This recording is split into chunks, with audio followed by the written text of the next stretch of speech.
Hi, my name's David, and I'm an alcoholic and an addict. My sobriety date is 11/18/20. Everything's falling. All right. So my sobriety date is 11/18/20. This is my first time telling my story in such a large group, so I'm a little nervous, and also on Zoom. And I made the mistake of telling my family the Zoom, so. Hi, everybody. Love you, Mom. Love you, Mom. Love you, Derek. Love you, Dustin. All right. Let's see how this goes.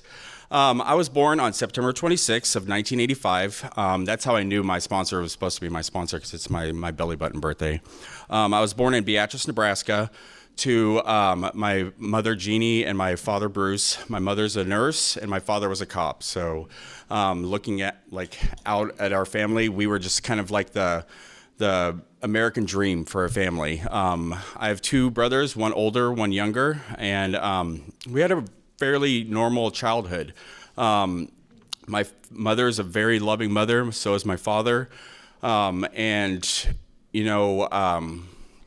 Everything just seemed to be perfect almost. When I was 2.5, we moved from Nebraska to Florida, and we moved to the Oviedo, Orlando, a suburb of Florida. And that's where I grew up or lived from 2 to 11. And my story is definitely a story with trauma, sexual trauma. And that sexual trauma started when I was in Florida. I was 6 years old, and I was molested by the first person who that really kind of changed my life. I remember going to church and the preacher telling us that a man should not lie with a man. And this person had molested me, so I knew I was going to hell. And I remember asking the preacher early and asking him, at what point are you held accountable for your sins? And the preacher just said 12. And I knew, it was just, he didn't even skip a beat. So I remember praying every night from the time that I started getting molested by this guy until I was 12, to have God have the rapture occur so I wouldn't be held accountable for my sins, so I could go to heaven. And I remember crying myself to sleep multiple times throughout my childhood because the rapture hadn't occurred yet, and I was going to hell if it didn't happen soon. That's the kind of trauma, that was religious trauma that I had experienced. When I was 11, 12, we moved back to the Midwest. We moved to Kansas, and I thought I was moving away from my sexual abuse there in Florida, only to find out that I was just going right into my next one. I was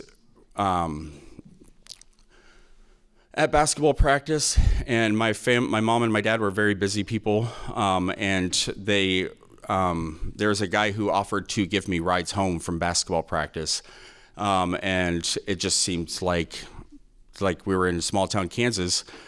Everybody's really nice. So my mom and dad took that offer so that way they could, they wouldn't have to come all the way out of town to give me a ride home. And that's when the second person who decided that they were going to take advantage of this little boy, and the sexual trauma just continued. And I knew that since that sexual trauma continued after 12, I was for sure going to hell. I go into high school, or go into middle school and high school. And when we moved to Kansas, I start getting more involved in sports. And while I'm there, I just know I need to pray the gay away, and I need to start dating girls. And I know that that's what's going to save me. And I start dating girls early on, and I start having sex at a very young age with girls because I know that that's what's going to fix me. That obviously never worked because, hey, I'm still gay. It's just kind of the delusion that religion kind of brings to us, I feel like, as gay men, and especially in the Midwest. So I started dating this girl, started having sex with her often, and that just does not work for anybody. When I was 17, we finally break up, and growing up, I always felt like I had to wear a mask. I have to fit in. I can't be gay, especially in the Midwest. I can't be gay because my it was just so looked down upon. And I always knew I was different. There was always something inside me that was different. And I thought that, I don't know. So at 17, like all Mashmeyers, I joined the military. I joined the Army. And joining the Army was probably the best thing that had ever happened to me, because that 17-year-old boy who had no clue what he was doing with his life saved this guy's life. I'll get back to that part in my story later on. So I joined the Army. I excel.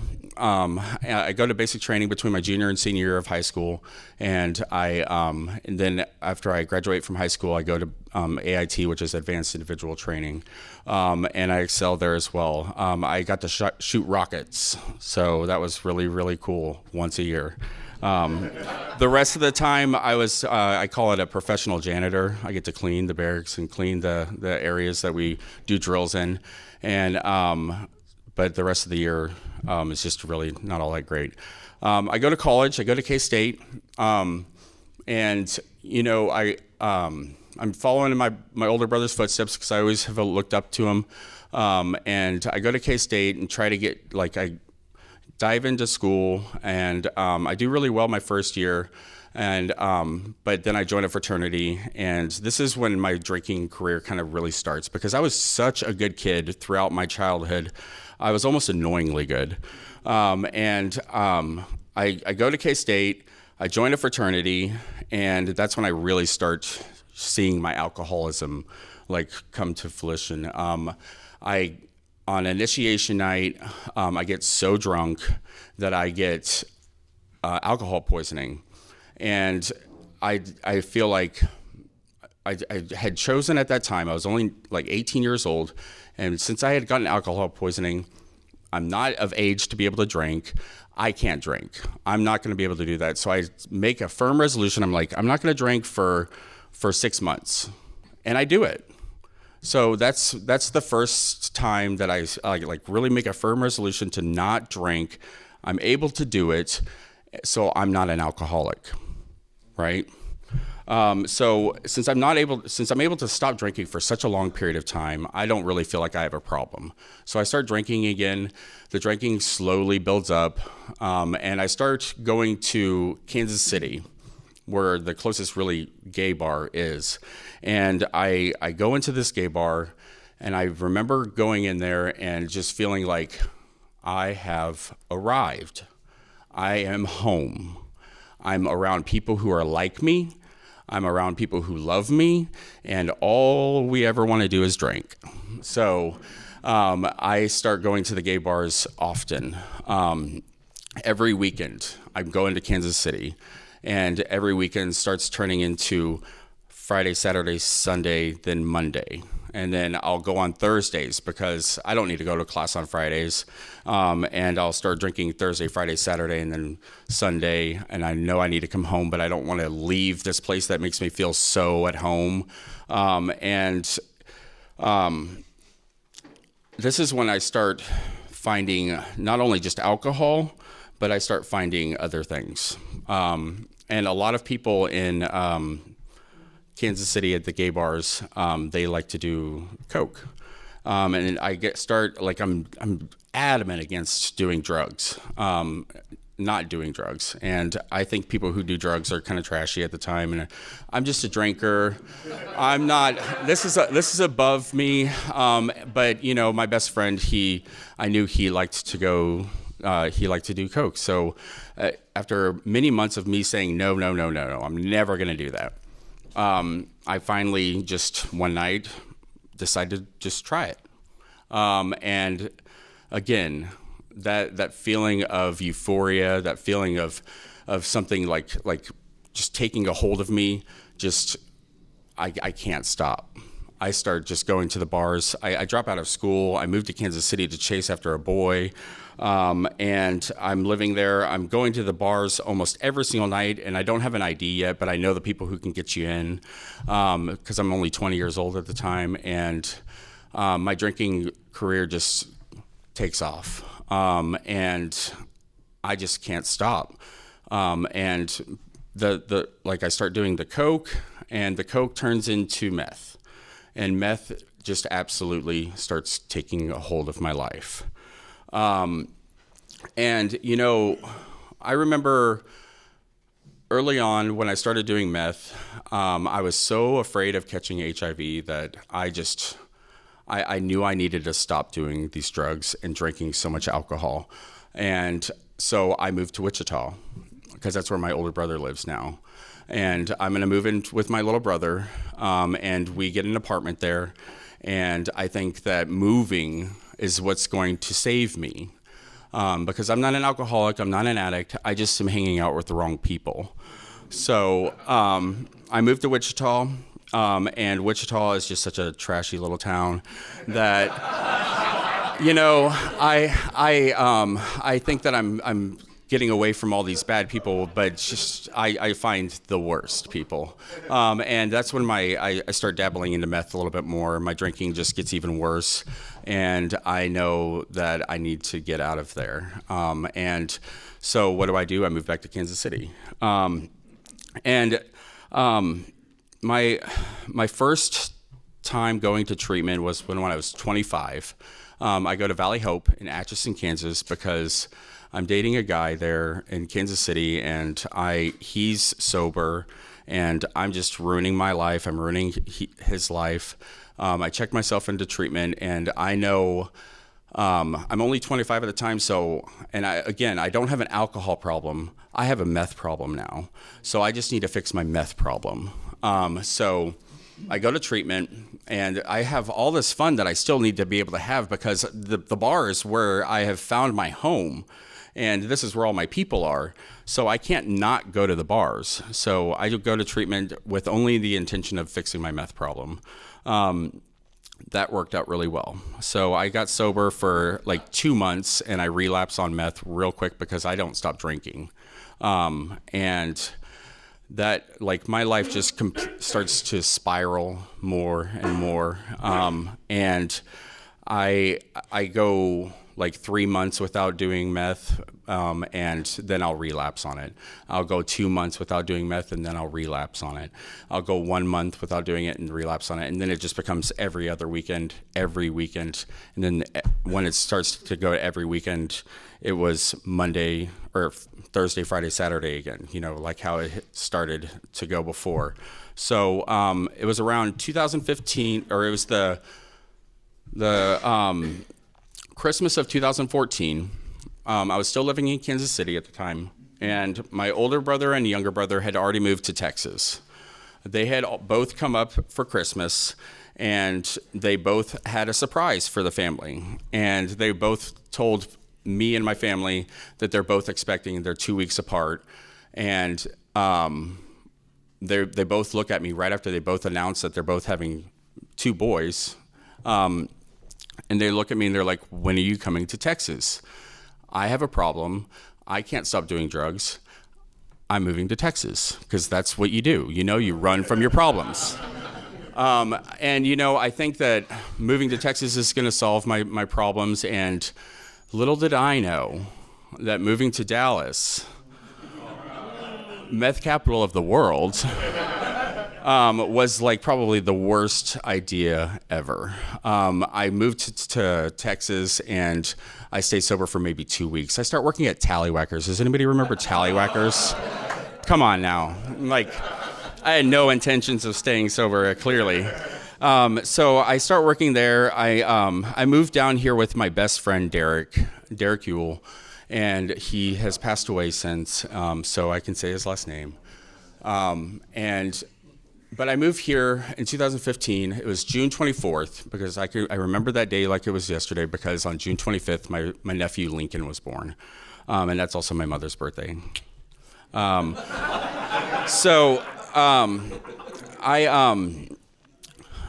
I know I have a problem. I check into rehab. It was around, I think, October or November of 2015 at the Right Step in Euless. And I am serious about it this time.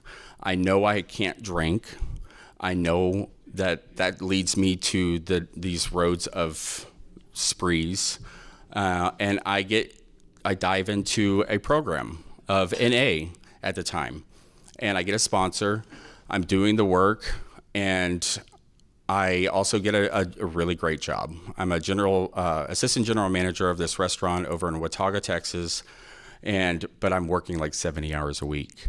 I'm going to meetings every single day, but I am working my butt off, and I don't have time to go see my family. I don't have time to do anything other than work, meetings, step work. And I just hate my life because I don't have any free time. And it was on November 9th of 2016. Does anybody remember that day? It was the day that Trump got elected. And I relapse. Because I was 11 months and 2 weeks. I was 2 weeks away from a year. And I was just like, I can't do this anymore. I'm checking out. I am not going to be mentally present for this presidency. And so I relapse, and I relapse hard. And I lose that job. Then I'm gone for I think I was up for 13 days at this time. I start hearing things. It just becomes really bad. And you would think that would be my bottom. So I relapse.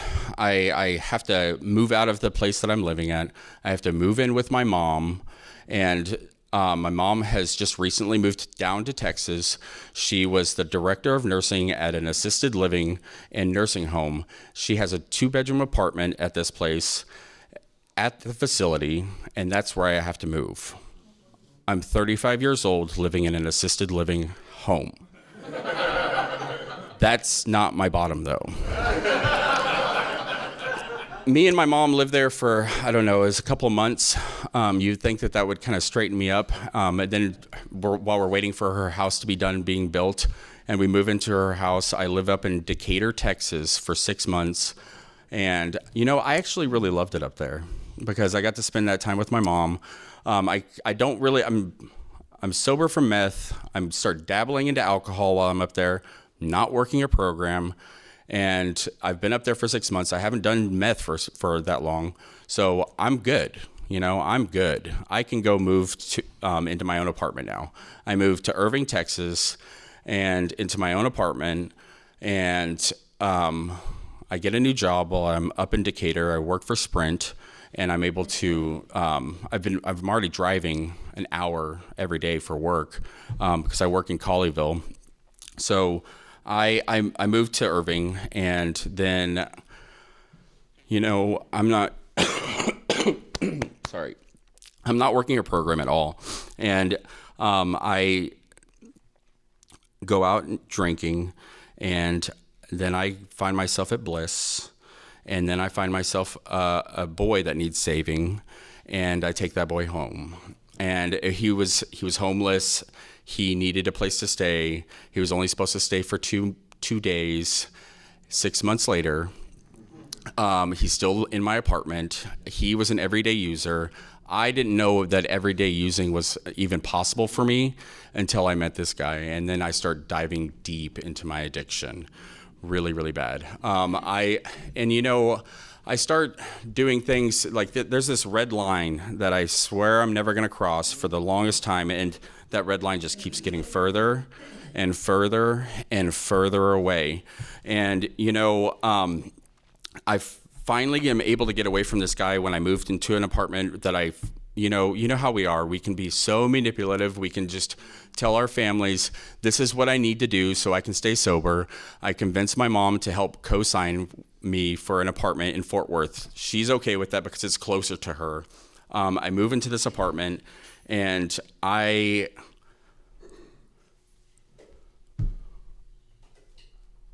don't I just dive so deep into my addiction that it scares me. I'm an everyday user, everyday IV user. I'm not paying my bills, and I'm about ready to get evicted from my second apartment within the next 6 months. And what do? You put all your stuff on Facebook and you sell your washer, your dryer, your bed, and because you know you're getting ready to get evicted from this place, you need money to pay for hotel rooms because that's where you're going to be living for the next 3 months. And I have no plan.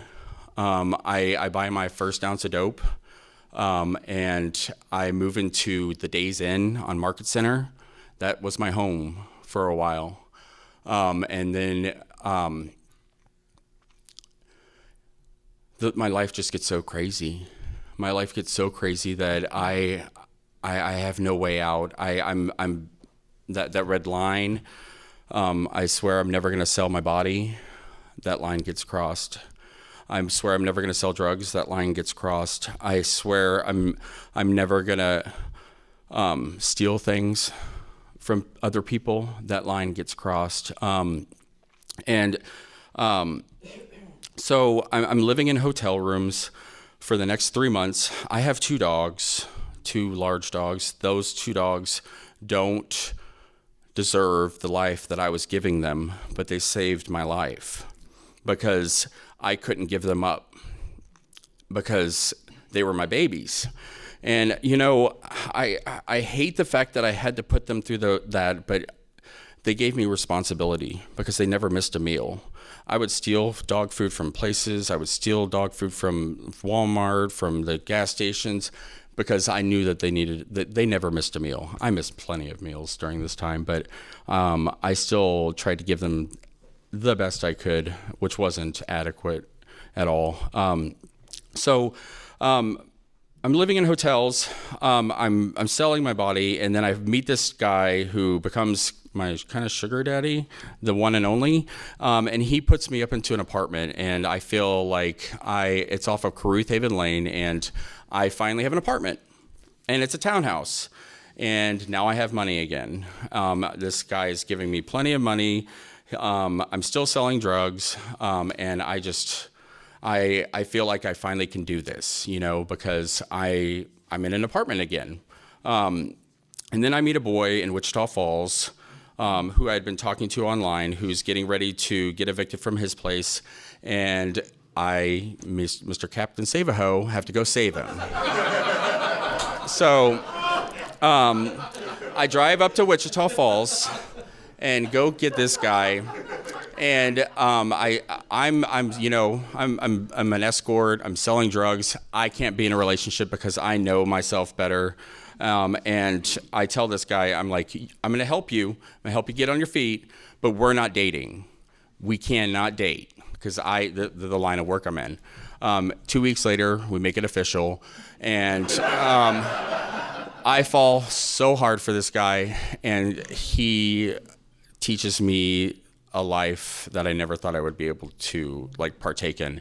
He's a thief. He's a cheater. He will steal anything and everything. And by this time, I really hadn't stolen anything from anybody yet. I stole a Twix from a gas station, and I tried to go back there the next day and pay for it. I was that kind of a tweaker and an alcoholic. I was a good person, you know. But the next 2 years of my life was just an absolute train wreck. I was just actually talking to my mom about this, and me and this guy, she told him while I was in the hospital because I had OD'd off, or I gotten some bad stuff, and I got really, really septic, and I was unconscious the whole time. I didn't even see my family who had come visited me. I didn't even know they were there. And she tells him, "You guys don't need to be together. You guys are toxic." And I was just telling my mom, you know, if it wasn't for him being so toxic in my life, I would probably be dead, or I'd be in jail because I was selling drugs at the time, and his just insanity that I partook in because we were both crazy, kept people from wanting to be around me.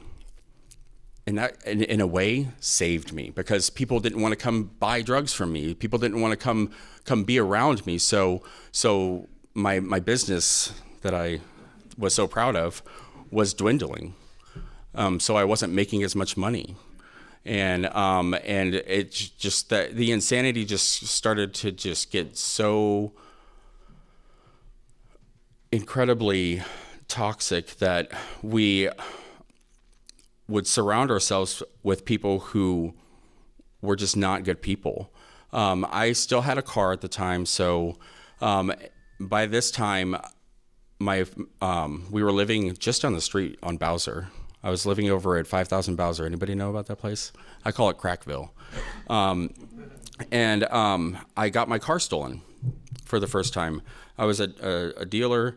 And the way you make money is by driving around with your vehicle. I didn't have a vehicle anymore, and my phone and my wallet was in my car when it got stolen, so I didn't have anything.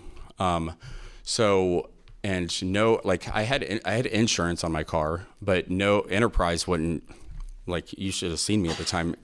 No car company, car rental company is gonna just take a tweaker's word, an alcoholic's word, and say, this is who I am, and give you a car. So it was like pulling teeth trying to get a rental. So this is the third time that I'm being evicted from an apartment. And I don't know where we're going to be going. I think that I'm surrounding myself with some really, really terrible people who know how to do some really terrible things. So I find out how to get into apartments the wrong way. And it's only temporary. You can only really stay at apartments for 2 months when you do it this way, because it's not legal. So for the next year, I moved 6 separate times, and I'm just bouncing around and around and around. And my life just gets crazier and crazier and crazier and crazier.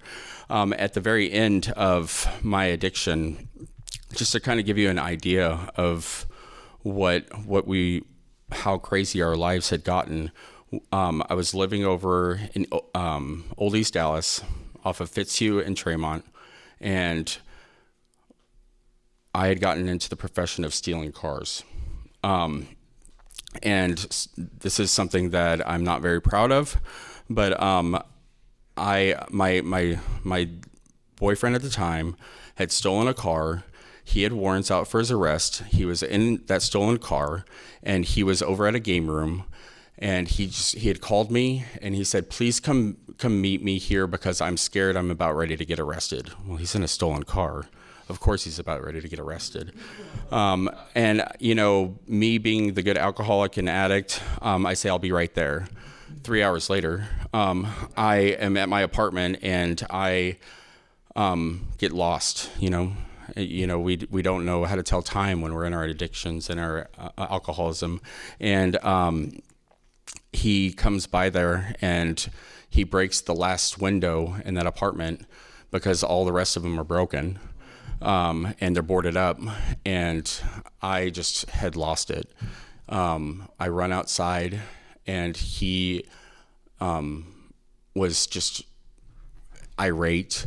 I don't know what I'm about to do, and I'm running after him, and he jumps into the car, and there's a parking lot in the back of this apartment building, and he throws it into reverse with the door open and hits every single car in the parking lot and bends the door backwards.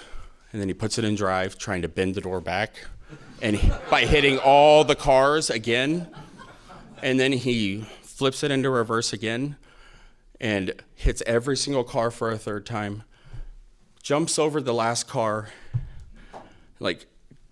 kind of becomes airborne, and lands on top of a car that's just randomly driving by, almost kills this woman. And that's the insanity that my life gets to at the very end of my addiction. And we just start running down this alleyway, and I hide him way down this, a mile down. I get him to my friend's apartment, hide him in there, and then I go back and find out that the place has been just swarming with cops, and it's just complete insanity. That's the kind of insanity that my life gets to at the very end. So this is around October of 2020, and I finally just couldn't do it with him. Like, I couldn't take the insanity of having him around anymore. So I finally called the police. I set up a time for them to come into my home and take him away. And that was probably the hardest thing I've ever done. And I just opened the door, let the police come take him. He thinks I betrayed him, and I think that I betrayed him. But, for the next month, I kind of get a little bit of clarity. I get a little bit of clarity out of that insanity. And I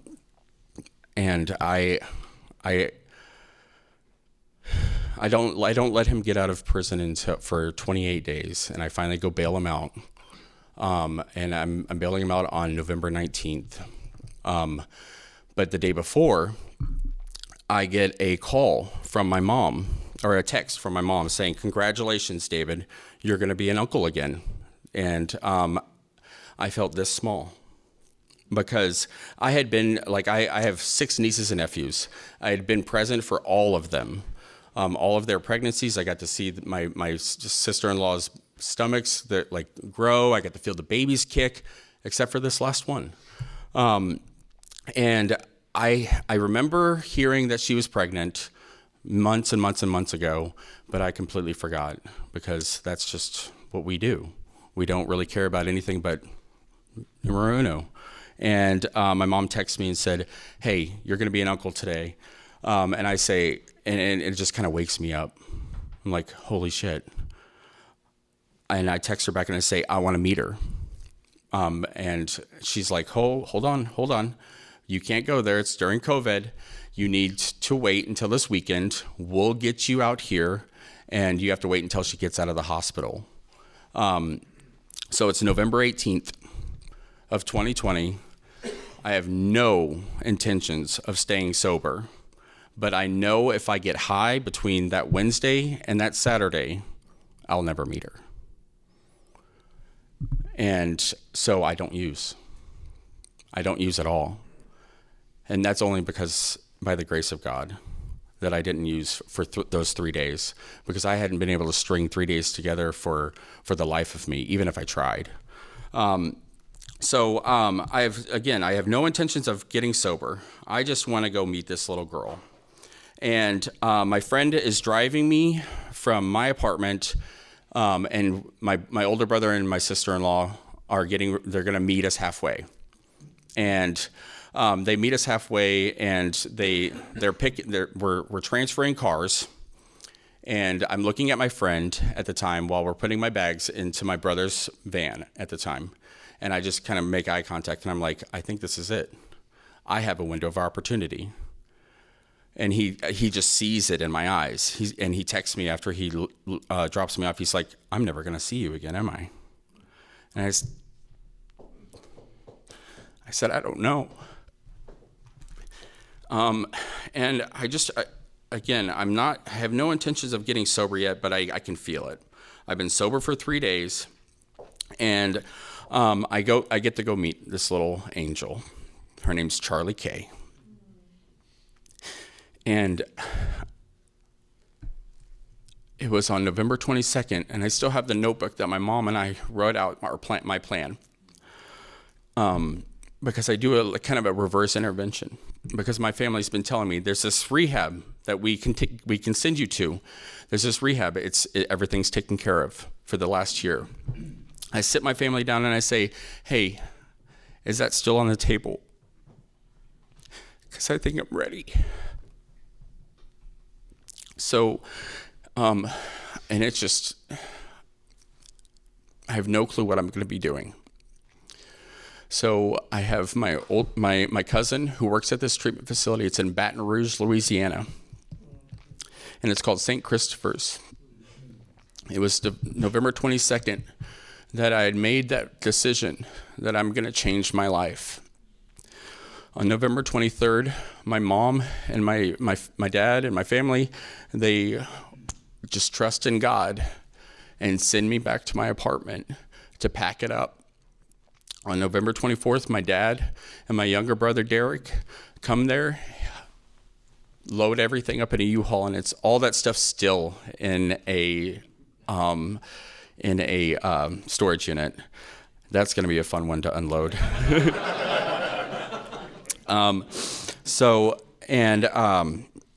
We put it all into a storage unit. On November 25th, I'm on a plane to New Orleans, and my aunt and my cousin pick me up at the airport and take me to Baton Rouge, Louisiana, and that's where I start my first treatment facility. And I remember being very, very sick at that time because I had been an IV drug user for every single day without missing a beat for 3 years, and except for it's now been almost a week. And I've got really bad nausea, I've got really bad diarrhea, I'm running a fever, I think I have COVID. They have to do a COVID test before I can go in, and thank God it was negative. So I remember getting to St. Chris, and we're standing outside of this treatment facility, and I remember thinking, if I cross this threshold, I'm going all in. So I just kind of stand there for a second, and I had to really make that firm resolution, like, if I go through this door, I'm giving it 100%. And I walk in that door, and I every single time now, whenever I think I don't want to do this anymore, I remember that promise I made to myself. I am giving this 100%. So I finished 28 days of treatment there in St. Chris. It really, really, really helped save my life there. But they had planned on me being there for 6 months. And the first 28 days was covered by Louisiana Medicaid. They're telling my mom and dad, we need $50,000 and we can keep them for 6 months. And my mom and dad were trying to figure out how they're going to do this. And I say, absolutely not. If you put money towards this and I don't make it, I couldn't live with myself. So me being the good, addict alcoholic, I can figure things out on my own. I say I'm gonna go home. I'm coming home. I'm gonna go to check into Homeward Bound, and that was the plan. So on December 23rd, I get to spend my first Christmas with my family. I get to come home, and I didn't have any presents because I didn't have a job. I didn't have money, and that's okay. I got to be there. I got to be present. And that was one of the first gifts of this program. My dad takes me to Homeward Bound. I try to check in on December 29th. I get there early. I think it was like 6:30. My dad drops me off, and I have all my bags. I'm so excited because I'm going to continue my journey, but it's not going to cost my mom and dad $50,000. And I sit there from 6:30 until 4:30 p.m. I had already filled out all my paperwork, showed that I was a veteran. Remember that 17-year-old kid who saved this guy's life? Well, they tell me, I'm sorry, you can't come here. This is state funded. You have funding somewhere else. We're going to have to refer you to the VA. No clue at the time that the VA had treatment facilities. I don't know why I wouldn't have known that. Because, a lot of people who are in the military should definitely probably go through treatment. And so I was destroyed. I was absolutely destroyed because I didn't know what I was going to do. So I call the VA. I don't know what I'm going to be doing, but I know I need more. I know I need to check into another rehab. And so I get onto this wait list. I get a hold of the VA, and I get on this wait list, and it's 2 months. It's 2 months before I can get in. And so what do? I find Zoom. And it was super, super triggering for me at first, let me tell you. But I get on Zoom because I know that I can't be trusted to be driving a vehicle, to go to in-person meetings. But at the time, they weren't even happening. All the meetings were on Zoom at the time. So I started getting on meetings twice a day. And I start figuring out a plan, and I start calling all these different treatment facilities because I need to get in somewhere. The VA is going to be my last resort. And I have to wait until February 23rd. I am 95 days sober when I check into my second treatment facility, and I'm only going to be there for 45 days. I'm just going to do the early phase. And when early phase is completed, I just know I need more. I need more. I know if I want to stay sober, I'm going to stick it out. I'm going to ask about this late phase that they have. And I go into late phase. And during this whole time, I'm able to have my laptop. I'm able to have my phone. I'm still able to get connected via Zoom. That's where I met Justin. And I'm working the steps with my sponsor at that time. And I'm working the steps like my life depended on it, because they do. And, I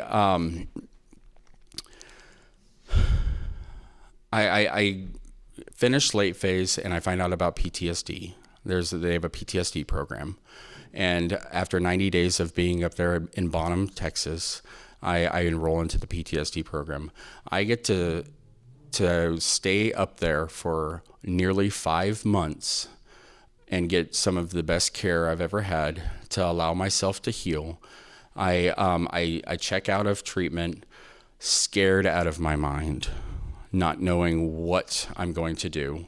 Well, I know what I'm going to do. I have a plan. I have everything figured out. But I'm so scared that this is going to flip back on my addiction, my alcoholism. So I get super, super connected while right before I leave. I have a vast number of people who I am in contact with. And I move into an Oxford house called Richland Manor, and that's where I live still today. I am so grateful that I just made that decision, because I have a group of guys that I can rely on, that hold me accountable. Today, my life,